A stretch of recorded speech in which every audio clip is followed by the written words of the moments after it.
Husband ওয়াইফের দায়িত্ব হচ্ছে একে অপরের সহযোগী হতে হবে, সহকর্মী। আল্লাহর জান্নাত পাওয়ার ক্ষেত্রে একে অপরের সহযোগী। আপনি একা জান্নাতে যাবেন, ভাবি জাহান্নামে, এটা আপনি চান? জি না, আওয়াজ নাই আমগো গলায়। আপনি এটা চান? ভাবি একা জান্নাতে যাবে, আপনি যাবেন না, এটা ভাবি চায়? চায় না। তাহলে গেলে একসাথেই যান না, একসাথেই যান, একসাথেই যাবেন, আলাদা না। এজন্য আল্লাহর আনুগত্যে, আল্লাহর ইবাদতে, দাম্পত্য জীবনে একে অপরের সহযোগী হতে হবে। স্বামী ভুল করলে স্ত্রী সুন্দর করে শুধরে দিবে, স্ত্রী ভুল করলে স্বামী শুধরে দিবে। ফজরের সময় স্ত্রী হাজবেন্ডকে ডেকে দিবে, উঠতে না চাইলে ঠান্ডা পানির ছিটা দিবে। কারণ জান্নাতে একা যাওয়া যাবে না, গেলে দুইজনেই যাবে। কথা কয় না? দুইজনেই জান্নাতে যাওয়ার দরকার আছে না নাই? যত বেশি আপনারা আল্লাহর আনুগত্যে আগাতে পারবেন, তত আপনাদের মহাব্বত বাড়াই দিবে কে? এই যে হাজব্যান্ড ওয়াইফের ভালোবাসাটাকে বলে লাভ পিরামিড। কি pyramid? Love pyramid, like triangle, ত্রিভুজ আকৃতির। হাজব্যান্ড ওয়াইফের ভালোবাসাটা ত্রিভুজ আকৃতির। The closer the couple comes to Allah, the closer they comes to each other. Husband wife যত বেশি আল্লাহর কাছে যাবে, তারা নিজেরাও নিজেদের তত কাছে যাবে। হাজব্যান্ড ওয়াইফ আল্লাহর সম্পর্ক থেকে যত দূরে সরে যাবে, তারা নিজেরাও নিজেদের থেকে তত দূরে সরে যাবে। ঠিক কিনা? ত্রিভুজ চিনেন আপনারা? হ্যাঁ, এই জিওয় কয়েকজন জিওয়, আপনারা ত্রিভুজ চিনেন না? চিনি, জিওয়, ঠিক আছে। ত্রিভুজের কয় কোণা? হ্যাঁ, 3 কোণা। এই যে এরকম লাভ পিরামিড, 3 কোণা। এই উপরের কোণায় আল্লাহর অবস্থান, আর এই কোণায় স্বামী, এই কোণায় স্ত্রী। তো তারা আল্লাহর দিকে যত যাবে, নিজেরাও তত কাছে যাবে। আর তারা আল্লাহর সম্পর্ক থেকে যত দূরে চলে যাবে, নিজেদের মধ্যে দূরত্ব বাড়তে থাকবে। ঠিক কিনা? পিরামিডটা বুঝতে পারছেন? ত্রিভুজ আকৃতির সম্পর্কটা লাভ পিরামিড এরকম, 3 কোণা। উপরের কোণায় থাকে আল্লাহ, এদিকে স্বামী, এদিকে স্ত্রী। তারা যদি আল্লাহর কাছে উভয়ে যেতে চায়, উভয়ে কাছাকাছি আসতেছে না? কথা বলেন না কেন? আর আল্লাহর আনুগত্য ইবাদত থেকে দুজন যদি দূরে সরে যায়, তাহলে দুজনের দূরত্ব বাড়িয়ে দেয় কে? এজন্য স্বামী হবে স্ত্রীর সহযোগী, সহকর্মী। নামাজের সময় একে অপরকে ডেকে দিবেন, মোবাইলে অ্যালার্ম দিয়ে রাখবেন। স্বামী স্ত্রীর ডাকেন, স্ত্রী স্বামীরে ডাকেন। স্বামী স্ত্রীকে কোরআন তেলাওয়াত শোনাবেন, স্ত্রী স্বামীরে কোরআন তেলাওয়াত শোনাবেন। ফ্যামিলিটারে জান্নাতি ফ্যামিলি বানায় দিবে কে? তাহলে এই 5টার দায়িত্ব কালেকটিভ রেসপন্সিবিলিটি, স্বামীর উপরও বর্তায়, স্ত্রীর উপরও বর্তায়। এগুলো মেনে চললে দাম্পত্য জীবন সুখকর করে দিবে কে? মনোযোগ আছে? কষ্ট হচ্ছে? এবার আমরা হাজবেন্ডের দায়িত্ব শুনি। হাজবেন্ডের প্রথম দায়িত্ব হচ্ছে, হাজবেন্ড হচ্ছে caretaker of the family, incharge, protector. আর রিজালু কাওয়ামুনা আলান নিসা। আল্লাহ বললেন স্বামী হলো তার স্ত্রীর ইনচার্জ, প্রোটেক্টর। স্ত্রীকে সুরক্ষা দিবে, স্ত্রীকে টেক কেয়ার করবে, স্ত্রীর দায়িত্বে থাকবে। এই দাম্পত্য জীবনের দুইজনের সংসারকে, সংসারের মধ্যে স্বামীকে দায়িত্বশীল বানিয়েছে কে? পুরুষ দায়িত্বশীল। পুরুষ কখনো নারীর ক্ষতি করে না, সুপুরুষ নারীর ক্ষতি করে না। ঠিক কিনা? গোটা পুরুষ সমাজ নারী সমাজের সুরক্ষা দিবে।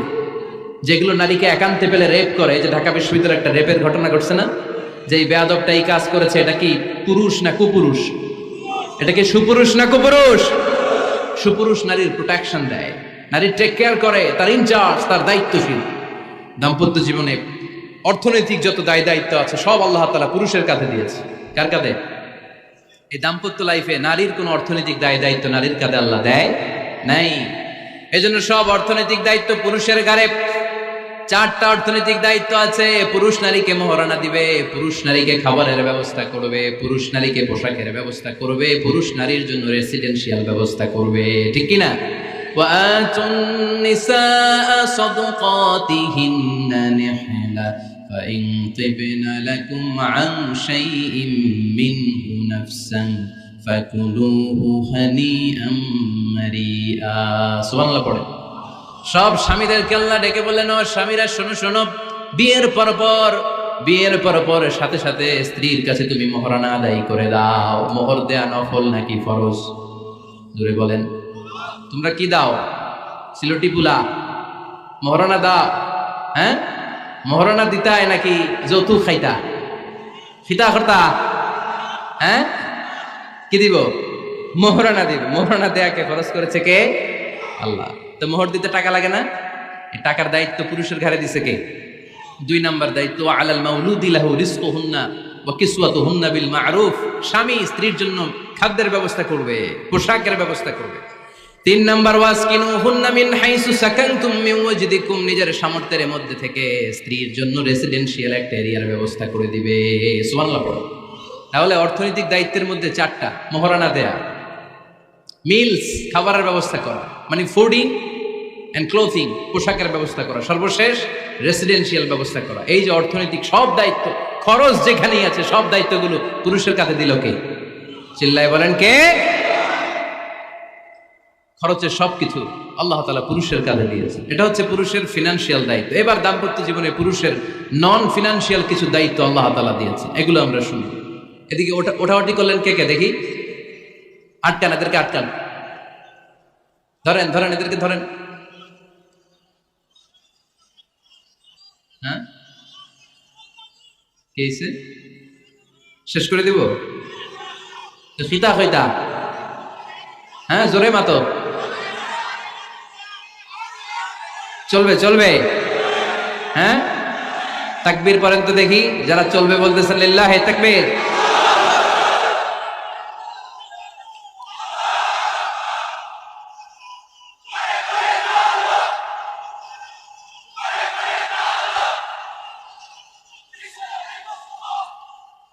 মাশাআল্লাহ মাশাআল্লাহ। এবার দাম্পত্য জীবনে নন ফিনান্সিয়াল পুরুষের যে দায়িত্ব আছে সেটা আমরা শুনবো। এক নাম্বার দায়িত্ব হচ্ছে স্বামীর উচিত স্ত্রীর সাথে ভালো আচরণ করা। ভালো আচরণ করেন তো আপনারা? জি হয়, এই শুধু উনি করে, বাকিরা খিতা কর্তা, মারামারি কর্তা নেই, খিতা কর্তা। হ্যাঁ, সালাম দিবেন, স্ত্রীকে কি দিবেন? আল্লাহ বললেন ওয়া আশিরুহুন্না বিল মা'রুফ, স্ত্রীর সাথে কোমল ভাষায়, ভালো শব্দে, ভালো বাক্যে ভালো কথা বলো। স্ত্রীর সাথে খারাপ আচরণ করো না। স্ত্রীকে দেখলে তুমি মুচকি হাসি দাও। অনেক স্বামী আছে কখনো স্ত্রীকে দেখলে মুচকি হাসি দেয় না, চেহারাটা বাংলা পাসের মতো এরকম করে রাখে, আছে না নাই? দৌলতপুরের লোকের অবশ্য অনেক ভালো, এই যে সবার মুখে হাসি, মুচকি হাসি। হাসেন তো, মুচকি হাসি দেন তো একটা, আওয়াজ করলে মুচকি হাসি হয় নাকি? এটা মুচকি হাসি, দাঁত দেখা যাবে না, সাউন্ড হবে না, শুধু এখানে একটু এক চিলতে হাসির একটা ঝলক পড়বে, এটা বলে মুচকি হাসি। কেন? রাসূলুল্লাহ সাল্লাল্লাহু আলাইহি ওয়াসাল্লাম আকসারু তাবাসসুমান, আল্লাহর হাবিব সাল্লাল্লাহু আলাইহি ওয়াসাল্লাম সব সময় মুচকি হাসতেন। অনেকে আছে চেহারা গোমরা করে রাখে, জীবনেও হাসে না, এরকম আছে না নাই? দেখছেন এরকম আছে? এই এলাকায় তো নাই না? আছে। হাসবেন হাসবেন, মুচকি হাসতে পয়সা লাগে না, পয়সা লাগে, এজন্য হাসবেন। আল্লাহর হাবিব সাল্লাল্লাহু আলাইহি ওয়াসাল্লাম বলেছেন ফাস্তাউসু বিন-নিসাই খায়রা, নারীর সাথে ভালো আচরণ করো। নারীদেরকে বাঁকা পাঁজরের হাড় দিয়ে তৈরি করা হয়েছে। এই হাড়কে সোজা করতে গেলে ভেঙে যাবে, রেখে দিলে বাঁকাই থেকে যাবে। তো কি করতে হবে? ফাস্তাউসু বিন-নিসাই খায়রা, কোমল আচরণ করো। আবার আল্লাহর হাবিব সাল্লাল্লাহু আলাইহি ওয়াসাল্লাম বললেন রিফকাম বিল কাওয়ারিদ, নারীদেরকে কাচের তৈজসপত্র, বাসনের সাথে, গ্লাসের সাথে আল্লাহর হাবিব সাল্লাল্লাহু আলাইহি ওয়াসাল্লাম তুলনা করলেন। কাচের তৈজসপত্র, কাচের গ্লাস, কাচের প্লেট যেমনি আস্তে তুলতে হয়, আস্তে রাখতে হয়, নারীদের সাথে এরকম কোমল আচরণ করার আদেশ দিয়েছে কে? কাচের গ্লাস, তৈজসপত্র, জগ কিভাবে রাখেন আপনারা? খুব জোরে এরকম থপাস করে নাকি? উঠানোর সময় থপাস করে উঠান? খুব স্মুথলি স্মুথলি এটা ধরতে হয়, স্মুথলি এটা রাখতে হয়। তেমনি নারীদের সাথেও স্মুথলি আচরণ করবেন। নারীদেরকে যত আপনি কোমল মোলায়েম ভাষায় কথা বলতে পারবেন, তারা তত আপনার কথা শুনবে। যত সুন্দর সুন্দর কথা, নারীকে, স্ত্রীকে বলবেন তুমি আমার সব, তুমি আমার কৈতরী, তুমি আমার টুনটুনি, তুমি আমার ময়না পাখি, তুমি আমার সোনা পাখি। ওই যে কয় কলিজা, তার মানে প্র্যাকটিস চলে বাসায়। আর কি ডাকেন? ভাবিরে কি ডাকেন বলেন? জান।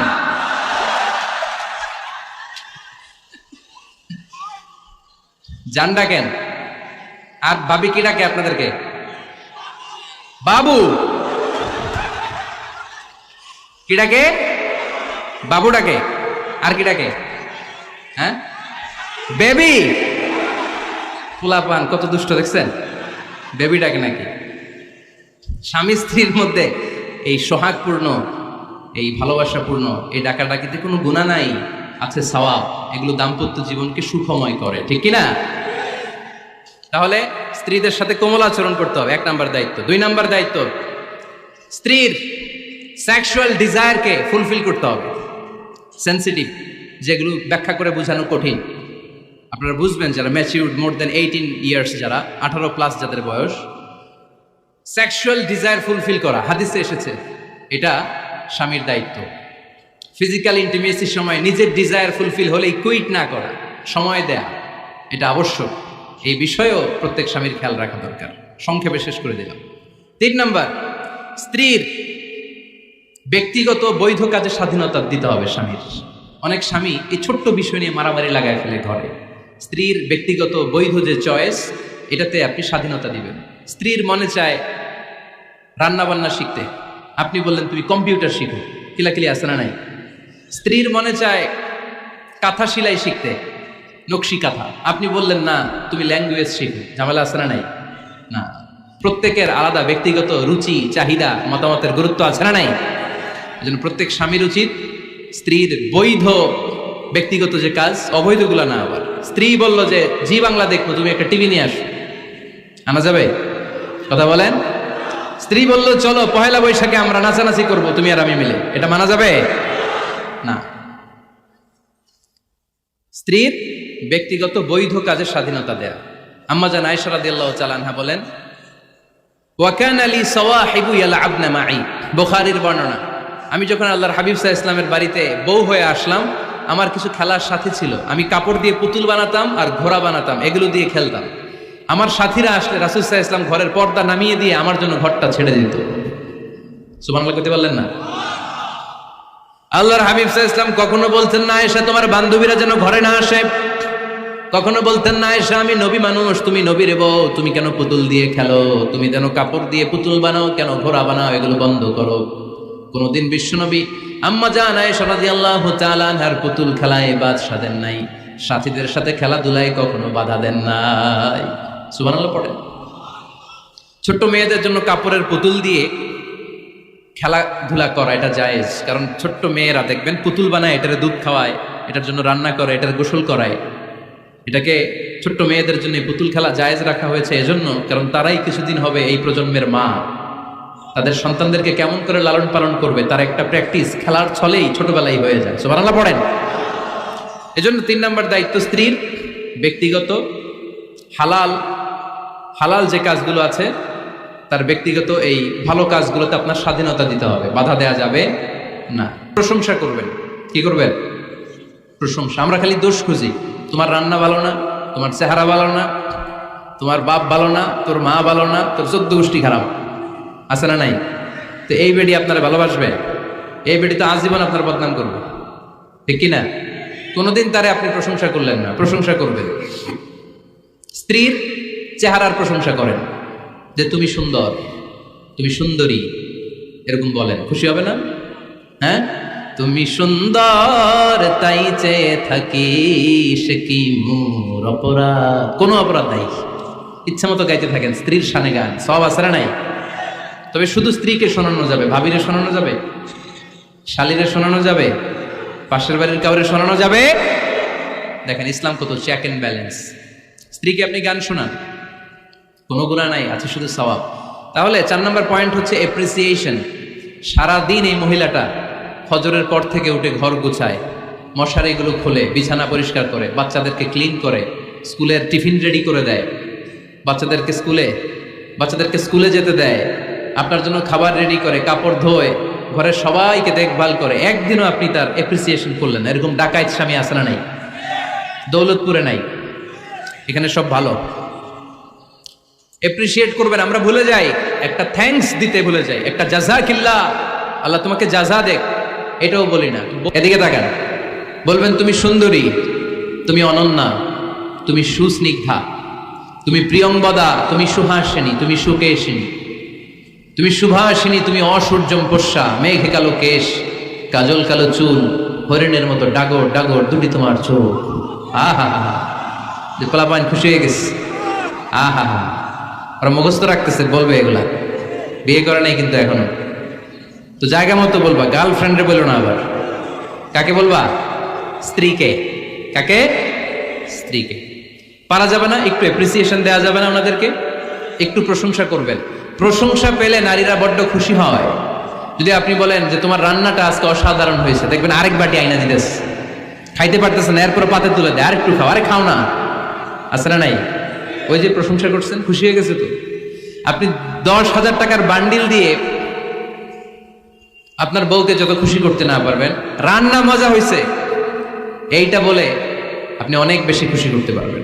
আল্লাহর হাবিব সাল্লাল্লাহু আলাইহি ওয়াসাল্লাম কখনো স্ত্রীদের রান্নার বদনাম করে নাই। সুবহানাল্লাহ পড়বেন না? আওয়াজ করে পড়েন সুবহানাল্লাহ। আজ থেকে স্ত্রীর সৌন্দর্যের প্রশংসা করবেন, কাজের প্রশংসা করবেন, রান্নার প্রশংসা করবেন, অ্যাপ্রিসিয়েশন দিবেন। পারবেন তো? রান্নার প্রশংসা নিয়ে মজার একটা গল্প আছে, শুনতে চান? তো উঠতে শুরু করলেন যে, হ্যাঁ এখন আর কে কারে ধরবে, অনেকে উঠে গেছে। 2টার দিকে যারা বসা, প্রায় আমার মাহফিলগুলোতে এই সমস্যা হয়। গাইবান্ধাতে আমি গেলাম, জিজ্ঞেস করলাম কখন আসছেন, কয় ফজর পরে আসছেন। তো ফজর পরে আসছেন, এত আগে আসছেন কেন? কয় জায়গা পাবো না এই জন্য। লক্ষ লক্ষ মানুষ, কে কাকে নিয়ন্ত্রণ করবে? লক্ষ লক্ষ মানুষ। আমার জীবনে এত বড় প্যান্ডেল আমি কথা বলি নাই। এরা সকাল থেকে বসে আছে, পেশাব আটকে রাখছে, এটা ক্ষতিকর না? এরা আজহারিকে দেখার পরে এরপর ওঠা আরম্ভ করছে, দেখাইছি কয় দেখে গেছি হুজুর, এরপরে চলে যাচ্ছে। তা আপনাদের কি অবস্থা এরকম? হ্যাঁ, আচ্ছা ঠিক আছে।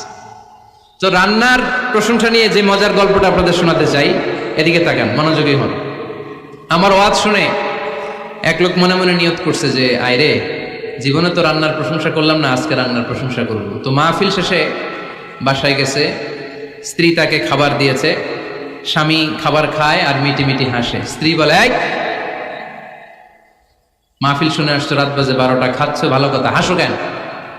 তো স্বামী বলে, হাসি এর কারণ হচ্ছে তোমার রান্নাটা আজকে এত মজা হয়েছে না জীবনে, আজকে বাড়াই বাড়াই কইতেছে তো, জীবনে এত মজার রান্না খাই নাই। রান্না মজা হয়েছে শুই না। স্ত্রী তো রেগে গেছে, কি গত 10 বছর ধরে তোমারে রান্না করে খাওয়াই, একদিনও রান্নার প্রশংসা করলা না, আর আজকে পাশের ঘরের ভাবি একটু গরুর গোশতের তরকারি পাঠাইছিল বাটিতে করে, পাশের ঘরের ভাবি একটু আমাদের বাড়িতে তরকারি পাঠাইছিল, তো ওই তরকারি দিয়েই তোমাকে খাবার দিছি, আজকে রান্নাটার আমি করি নাই।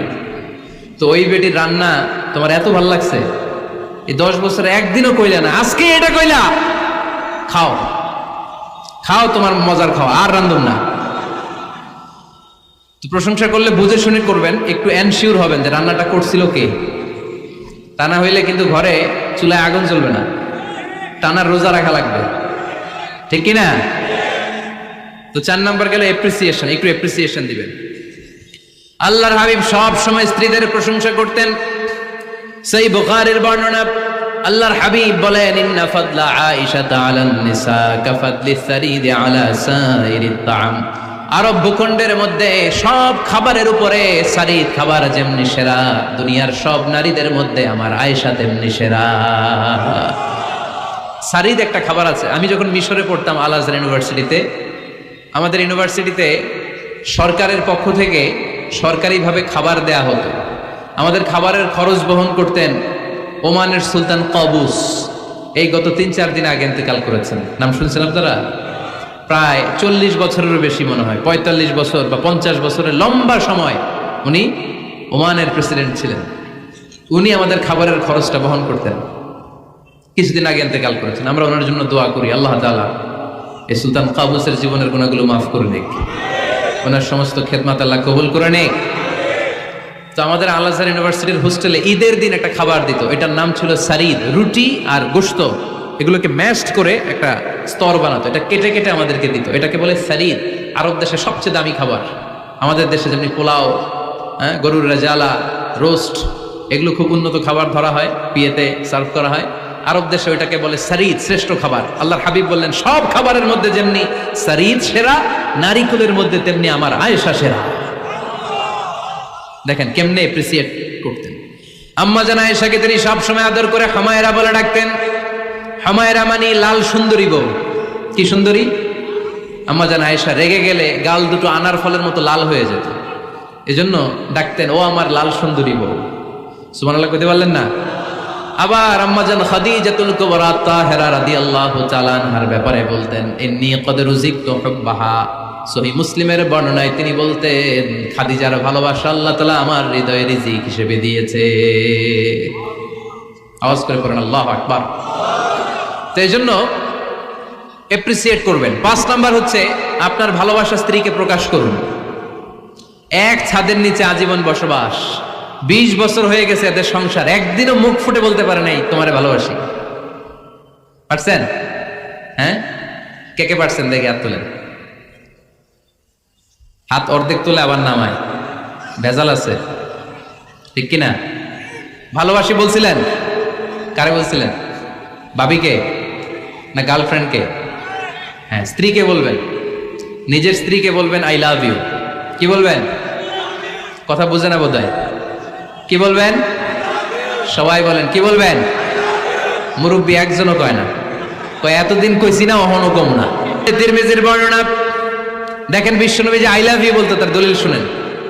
সাহাবারা জিজ্ঞেস করলেন, ইয়া রাসূলুল্লাহ মান আহাব্বুন নাস ইলাইক, ও নবী কারে সবচেয়ে বেশি ভালোবাসেন? Who do you love the most? নবী কাকে সবচেয়ে বেশি লাভ করেন আপনি? সাহাবারা প্রশ্ন করলেন, ইয়া রাসূলুল্লাহ কাকে লাভ করেন বেশি? আল্লাহর হাবিব সাল্লাল্লাহু আলাইহি ওয়াসাল্লাম বললেন, আয়েশা, আয়েশা রে। সুবহানাল্লাহ কইবেন না? সাহাবারা বললেন, ওমিনার রিজাল, পুরুষদের মধ্যে কারে বেশি পছন্দ করেন? বিশ্বনবী বললেন, আবুহা, আয়েশার বাবা রে। সাইয়েদনা আয়েশা রাদিয়াল্লাহু তাআলা আনহার বাবার নাম কি? আবু বকর। কি নাম? আবু বকর। আল্লাহর হাবিব সাল্লাল্লাহু আলাইহি ওয়াসাল্লাম বললেন, সবচেয়ে বেশি লাভ করি আয়েশাকে। সাহাবারা বললেন, ওমিনার রিজাল, পুরুষদের মধ্যে কারে বেশি লাভ করেন? আল্লাহর হাবিব সাল্লাল্লাহু আলাইহি ওয়াসাল্লাম বললেন, আয়েশার বাবা রে।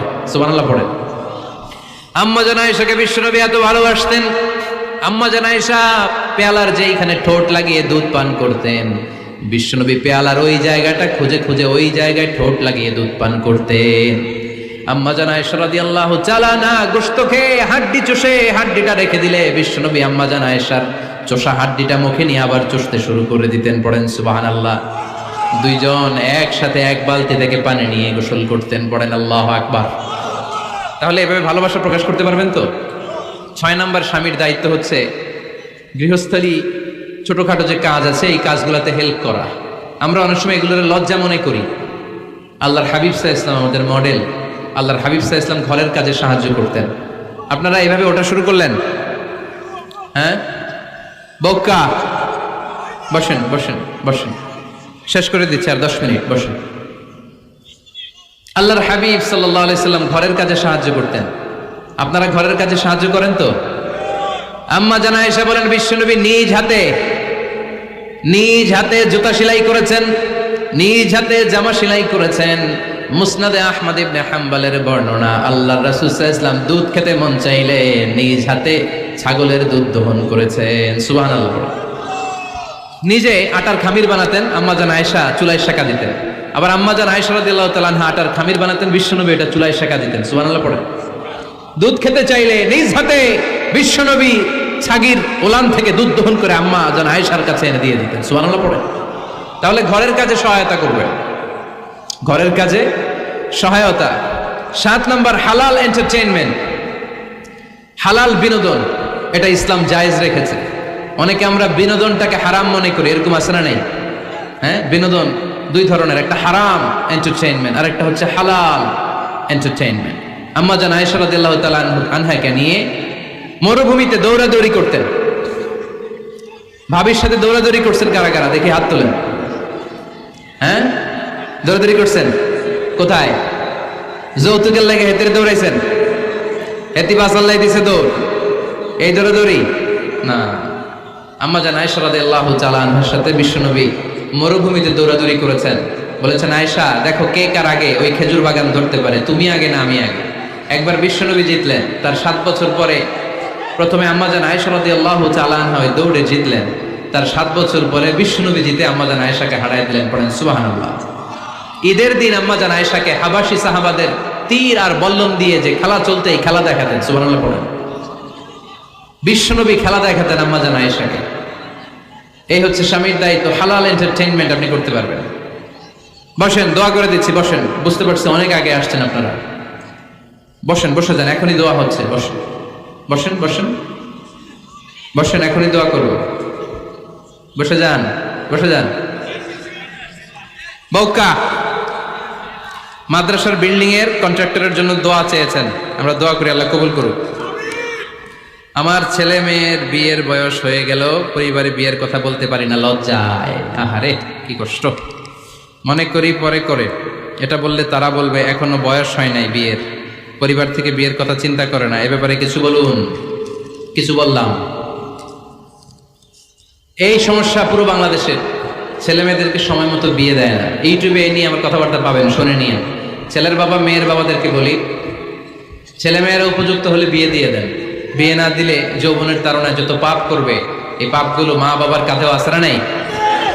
আচ্ছা, 8 নাম্বার স্বামীর দায়িত্ব হচ্ছে, স্বামীর দায়িত্ব বলেই এখন দোয়া।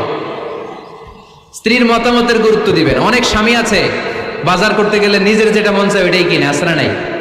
নিজে গরু খাবে, খাসি খাবে, খালি ওইটাই কিনে। আপনার বউ হয়তো পছন্দ করে আচার, পছন্দ করে জলপাই, আমড়া, এগুলো আনে না, আছড়া নাই। খোঁজ খবর নিবে। অনেকে ফ্ল্যাট কিনতে মনে চায়, হুট করে কিনে ফেলে না। ভাবিরে জিজ্ঞেস করবেন কোন দিকে কিনলে ভালো হয়, ওয়াশরুমটা কোন দিকে দিতে হবে, কিচেনটা কোন দিকে দিলে সুবিধা, জানালাগুলো কোথায় দিলে সুবিধা, এগুলো সব ডিসাইড করে নেবেন। এই কারণেই দাম্পত্য জীবনে সুখ নাই। 9 নাম্বার, একসাথে সময় কাটাবেন। 6 মাসের বেশি কোনো লোক তার স্ত্রীর অনুমতি ছাড়া বাইরে যে প্রবাস জীবন কাটাতে পারবে না। এদেশের অনেক লোক প্রবাসে সময় কাটায়। 6 মাসের বেশি স্ত্রীকে রেখে দিয়ে কোনো হাজব্যান্ড বিদেশে থাকতে পারবে না। সিলেটিরা লন্ডনে থাকে, 6 মাস পরেই আসতে হবে, ঠিক কিনা? সর্বশেষ কথা হচ্ছে, স্ত্রীর জন্য দোয়া করবেন। স্বামীর পক্ষ থেকে স্ত্রীর জন্য দোয়া, এটার গুরুত্ব আছে না নাই? বিশ্বনবী তার স্ত্রীর জন্য দোয়া করতেন। স্ত্রীর জন্য দোয়া করবেন, রব্বানা হাব লানা মিন আজওয়াজিনা ওয়া যুররিয়াতিনা কুররাতা আ'য়ুন ওয়াজআলনা লিল মুত্তাকিনা ইমামা। ও আল্লাহ, আমার স্ত্রীদেরকে, আমার সন্তানদেরকে আমার চক্ষু শীতলকারী বানিয়ে দেন। পড়েন আমিন।